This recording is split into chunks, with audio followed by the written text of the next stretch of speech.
70% of the nation's truck drivers are obese, and we've got some tips and tricks for all the drivers out there planning to go the new year, new me route with their New Year's resolutions. Hey everybody, welcome back. I'm Jason Cannon and my co-host is Matt Cole. Endemic poor health among truck drivers is due to a sedentary lifestyle that's packed with stress, poor diet, and low sleep quality.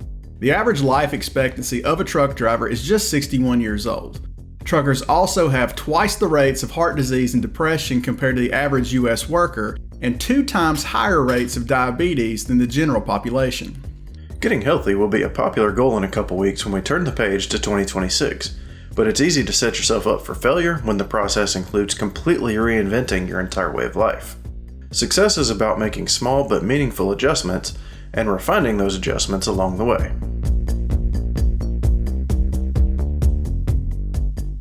The process of a driver getting healthier is a psychological process disguised as a physical one.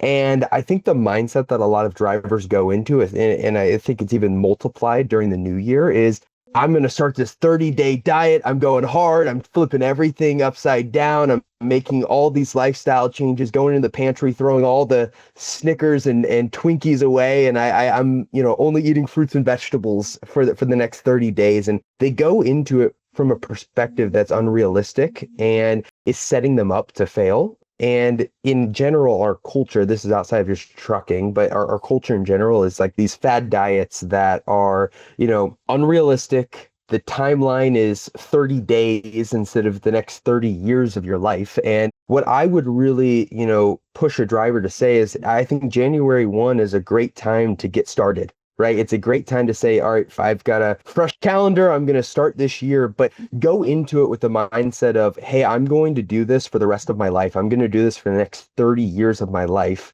instead of saying, I'm going to do this for January and go all out and end up failing because I'm trying to do it too quickly and on the wrong time horizon. And the problem I see with a lot of drivers is that once you get into your 30s, 40s, and 50s, a lot of us have in the back of our mind, it might be conscious or subconscious, of like, we've got like 20 or 30 quote unquote, failed attempts to getting healthier. And a lot of those failed attempts are because you set it up to be unrealistic and you did this 30-day sprint. And so what I would really focus a driver to say is like, let's focus on small things that you can do in your day-to-day life. Let's not get caught up on, I have to be perfect for the next 30 days, but say, hey, I'm going to do this for the rest of my life. So if Friday night happens and I eat a slice of pizza, that's okay. I'm going to hop right back on it Saturday morning, because in the grand scheme of the next 30 years of my life, a Friday night pizza party is not that big of a deal.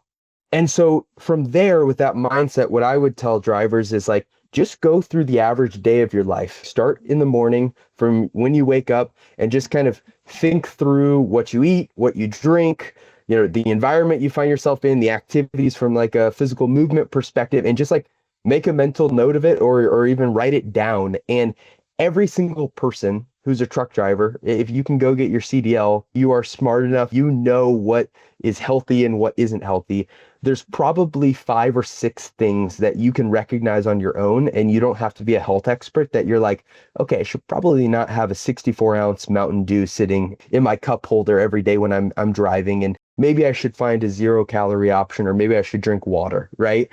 Or hey, I probably shouldn't get done driving, or when I have an hour waiting at a customer's, I shouldn't open up TikTok and scroll for an hour. Maybe I can go get a walk in, or I can do some stretching right in the back of my cabin. There's probably 3 to 6 different small changes that drivers see and can recognize on their own. And from there, they can be like, all right, this is like these 1 or 2 are really easy swaps that don't really change my day-to-day life. And I think that's a really good place to start. And that can build momentum. And once you have momentum built, then it's easier to start adding other behaviors as well. Building new good habits starts as soon as your feet hit the floor or the floorboard in the morning. I would start like some simple basic habits, right? Like getting used to, first thing I do in the morning is drink, I'd say like 12 to up to 32 ounces of water. Like that's what you should do very first thing in the morning, not some energy drink, not even coffee first, is just water. It doesn't have to be like a huge thing, but at least 12 ounces. And get into that habit. I think it's important because it kicks off your metabolism and hydrates you and so on. And then get out of the truck, move. Like before you you shouldn't get up and then just like get into the driver's seat and start like going here real soon. I think you need to move and get your body limbered up to some degree, even if it's just going for a walk, 10 minutes, just move. And then of course you do need to fuel. If you're going to eat something, which you probably are, you should stay away from sugar and refined carbs, processed food, and eat something more savory. And that could be like eat something as simple as oatmeal with some, fruit or berries or something like that, but preferably not instant oatmeal that's flavored, because that's just got tons of added sugar. Those are some of the things that I'm thinking about this chronologically, like just getting your day started off on the right foot. When you can do that, everything else that follows is just, that much easier, and you feel better because you made better decisions early. You didn't get up and smoke 3 cigarettes before you got the day started, which, by the way, if you do that, maybe that's where I'd start. A lot of the general public will never understand that after a long driving shift, most drivers just want to lie down. But Jeremy says you have to fight that urge and recognize the very thing that you want to do is probably the last thing that your body needs. Worst thing you can do is you've been driving, you're going to take a 30-minute break though, right? And so you go and you sit down inside the truck stop for 30 minutes. I mean, you've been sitting for hours. Now's your chance to be intentional and move. There's a lot of resources on the internet that will tell you what to eat and what not to eat, but you have to filter it, because some of that is just shilling a product and some of it's just stupid advice for clicks.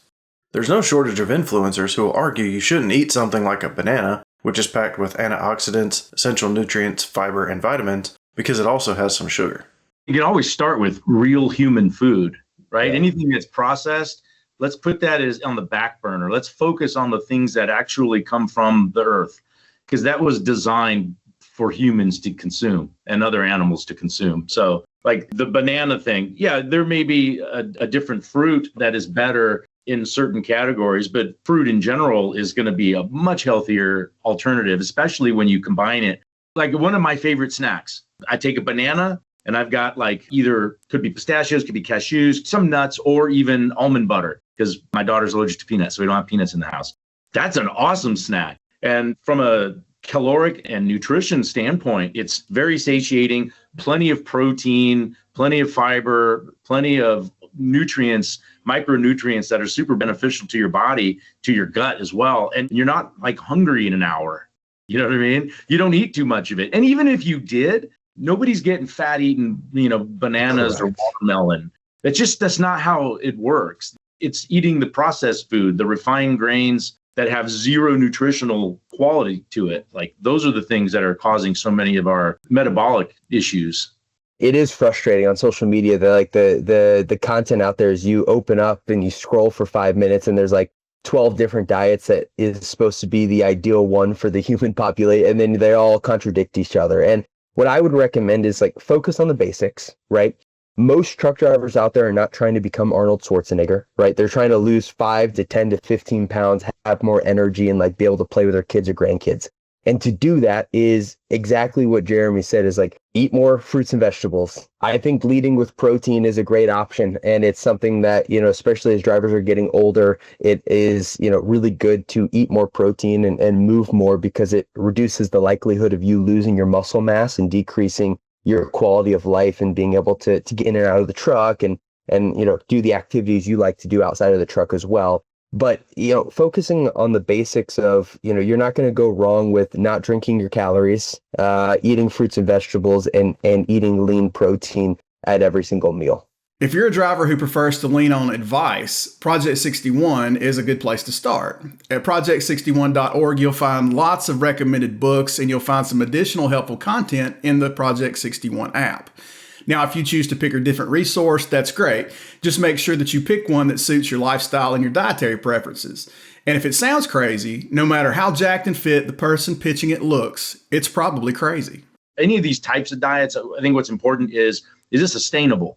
It's not bad, right? It's if you can eat only plants and vegetables your entire life, fine. I mean, there are going to be some things that you're going to lose, like vitamin B12. That's an important thing that you only get from meat, right? Or from other sources that are not plant-based. And so you do have to supplement that. And if you don't, it's really bad.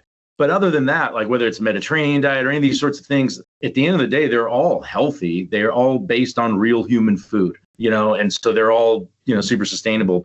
Precision nutrition is also a really great resource from just like a habit-based baseline. Here is evidence-based habits for people to make the lifestyle choices. I'm a really big fan of them as well. At the end of the day, when it's like all the stuff on the internet is, I think most people can like have their radar go off of like, okay, this is right. It's those fringe things where you're like, I don't know if that doesn't sound completely right, or like something's off there. Where I think if someone is saying fruits and vegetables are not healthy for you, right? Like there's like internet content saying, you shouldn't eat a banana, like you said. It's like, well, okay, what's going on here? Maybe there's not some truth going on. Wanting to get healthy is great, and determining how you're going to do it is important. But Jeremy and Mark both agree that the most important part is why. When you're starting your journey, knowing your why is really, really important. And I think that mindset that I brought up earlier of, thinking about it from a longer time horizon and how am I making these changes for the rest of my life versus for the next 30 days. When you pair that with also, why am I doing this and why is this important? And it's kind of the cheesy phrase of, like, people will die for their family, but will you live for them, right? And, Jeremy, I know you have a story of a driver from a safety perspective that really hit you home and well, I think to Mark's point, establishing your why, I think, is really important because it's tough, right? I mean, just driving a truck professionally is tough. It's a tough job. All the cards are stacked against you from a health perspective. And so you've got to be so incredibly intentional and disciplined, way more than most people who aren't doing that job. And for you to be able to persevere through that and through the challenging times, you got to really have that strong anchor as that why. And for most people, it's like it's your spouse or your children or even your grandchildren. And the story that Mark's referring to is there's a truck driver who had a picture of his granddaughter in his dash, and he just keeps it there all the time. That is his every single day, constant reminder and affirmation of why he's doing the things that he's doing, the decisions that he's making, whether that's to be healthy, whether it's to be safe, because he wants to see this little girl grow up. And I think if most people can help attach their why to this decision and really understand it that way, connect those dots, I think it'll help them be able to have the resolve to persevere, but also it's going to make them a heck of a lot more happier and grateful because they are going to be able to spend time. They're going to have a much better chance of being able to spend quality time with the people that they love the most, which if you really boil it all down, what matters in life, we're all going to live, we're all going to die at some point. What matters is to be around the people that you love and spend time with them and share experiences with them. And because then it's all gone. And then what? Die with zero. It doesn't matter if you have a whole bunch of stuff, you're gone. Enjoy the time with the people that you care about. I don't know if there's anything more important than that. That's it for this week's 1044. You can read more on ccjdigital.com. While you're there, sign up for our newsletter and stay up to date on the latest in trucking industry news and trends. If you have any questions or feedback, please let us know in the comments below. Don't forget to subscribe and hit the bell for notifications so you can catch us again next week.